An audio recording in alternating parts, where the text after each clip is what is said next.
attacks is extraordinary. CNN's David Ensor is in Washington, and he joins us. David? Aaron, I'm talking to U.S. officials who are obviously working on who is responsible for this. Their working thesis is that this is overseas terrorism, not domestic. They say they cannot rule out additional attacks yet to come. In terms of claims of responsibility so far, there is an Agence France Presse report in which a group with the word Palestine in the name claims responsibility. There is also a report quoting personnel close to Osama bin Laden, the fugitive Saudi accused terrorist, denying that that group was involved. But again, U.S. officials say they can't shed any light on whether these reports are correct or incorrect. Usually when this kind of attack occurs, you have claims of responsibility from all sorts of people who had nothing to do with it. So it's a very fluid situation at this point. But the Central Intelligence Agency of the United States has been evacuated from its headquarters in Langley, Virginia. There are some key personnel still in the headquarters, but the operations center has been moved elsewhere. U.S. officials saying they don't want to talk about where exactly the headquarters staff and operations staff has been moved to, but that staff is focusing now on trying to find any shred of information that could help the U.S. government figure out who is doing this and how to put a stop to it. Aaron? David, you tell me if I'm right or wrong here. As a practical matter, there are not a whole lot of groups that the United States government knows about that are sophisticated enough, have the kind of money, the resources to pull off something like this. Fair enough? That's absolutely true, and obviously, despite the denial, attention will quickly turn to the bin Laden group because it has long tentacles. It has connections with all sorts of other groups. We saw at the Millennium a group of Algerians apparently involved in trying to arrange bombings in the United States, and now there is evidence being produced in court sessions that those Algerians were working for the bin Laden group. So that group certainly will come under immediate suspicion. There are very few others that could have pulled this off.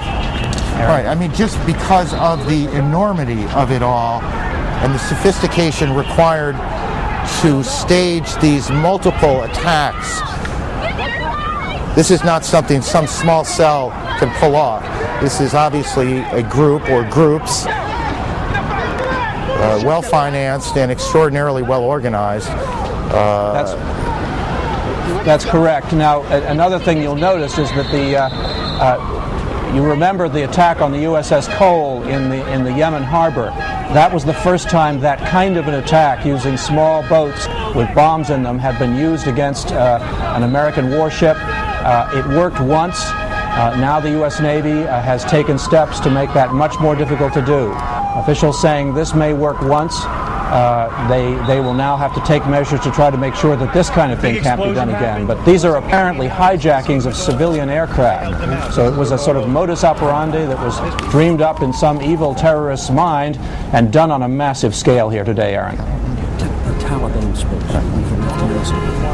David, thank you. CNN's David Ensor, our national security correspondent, on what he is hearing, what he knows, what the reports are as we approach 11:20 Eastern Time. For those of you just joining us, and as you can see on your screen, the Taliban, the government in Afghanistan, expected to make a statement soon, and we'll monitor that for you. For those of you just joining us, let me try and put as many of these pieces together as I can as we stand here in New York. At about 8:45 Eastern Daylight Time this morning, the first of the Trade Center towers was hit by a plane. It crashed into the south side of the tower. About a half an hour later, a second plane came from the right, and you can see it coming behind the first tower, and then it hits the tower, and you'll see the flame and smoke coming out, I guess 3/4, maybe a little more, up the tower. That's where this all began. About a half an hour after that, the first of that tower that is now, you see, in flame there in your shot, collapsed. The top collapsed. And there was an enormous, I don't want to say explosion, but there was an enormous plume of smoke, sparks, as we looked over from where we're standing. And then a little bit after that, and I want to be careful on time because it seemed perhaps 10 or so minutes, but I'm not sure. The second tower, which in fact was the first one hit, collapsed as well, and that's what you're about to see.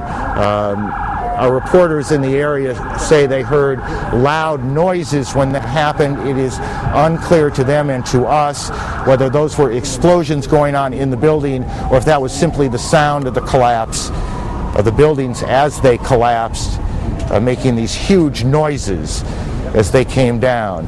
But as we look back, the smoke now, which has gone from white to a kind of gray, clearing away, we are, I guess, Jeff, I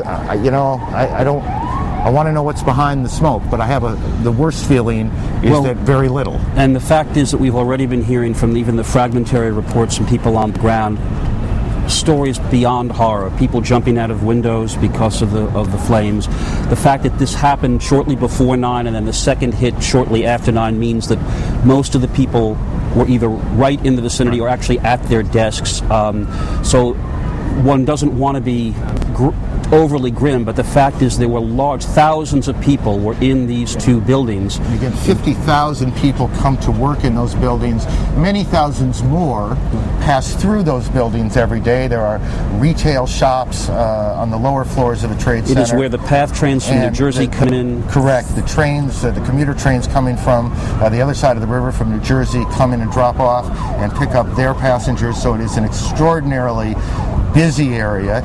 It is also an area, for a number of reasons, rich in symbolism to this city and to the country. You can see from where we are the Statue of Liberty in New York Harbor in the scene. So that's what happened in New York. At about the same time, and again, I don't want to put times on much of this yet, after one of these hijacked planes hit the Trade Center in New York, events started to unfold in Washington. A plane hit the Pentagon. And then there was a major fire at the Pentagon, and the Pentagon has now been evacuated. The State Department has been evacuated. The president, who was in Florida, went before cameras to denounce, as you would expect, and as we would expect, this terrorist attack, promising to hunt down those responsible. It was the president himself who first used, at least as I heard the story unfold today, the word terrorism. There was no doubt in his mind, at